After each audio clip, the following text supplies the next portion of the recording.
او صرف دا نه، اول به تمنا کوله رب ذوالجلال نه به پجړه جړه غستل شهادت. حضرت عمر رضی الله عنه مبارک راضی هر دعا کې ودا الفاظ ویل اللهم ارزقني شهادة في سبيلك واجعل موتي في بلد رسولك. یا الله ماتا شهادت نصیب کې، او یا الله زما مرګ او شهادت د خپل محبوب په کلی کې وکي، په مدینه منوره کې. بیا هم دک شانتی شو. حضرت عمر رضی الله عنه د سحر په موز باندې ولاړ د امام دی، او یو يهودي ابو لؤلؤ مجوسی اگر ظالم رالو ورستونه حضرت عمر رضی الله عنه په نیزه باندې ووهل، او نیزه دنا حضرت عمر رضی الله عنه دا سینې نه بالکل آر پار شو، او دک حالت د حضرت عمر رضی الله عنه د شهادت.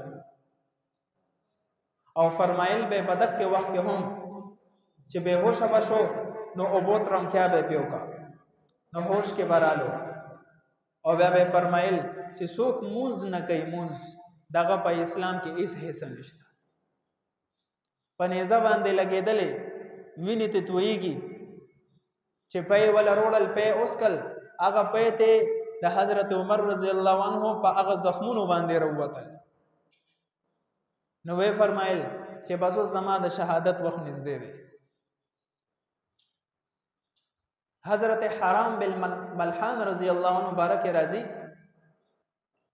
چې هغه کله په میدان جنگ کې د دشمن تیر پسینه باندې اوخوړو او د شهادت وخت یې نږدې شو، نو دک وخت کې د یو څو کلمات دخلینه ووتل فزت ورب الكعبه فزت ورب الكعبه، فرب د کعبه مې د قسم وی چې زه کامیاب شوم.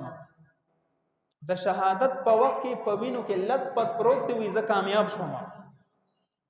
په ظاهر خو مونږ وینو چې شهید په خپل وینو کې لت پت پروت دی، یا ته لاسونه کټ شوی، یا ته سر کټ شوی، یا ته خپې کټ شوی، یا د جسم بل حصہ کټ شوی. نو د عقل تقاضا ده چې دا د درد او د تکلیف د وجې نه ډېرې چغې وي، خو لیکن دلته عقل نه، دلته د محبت قانون چلیږي.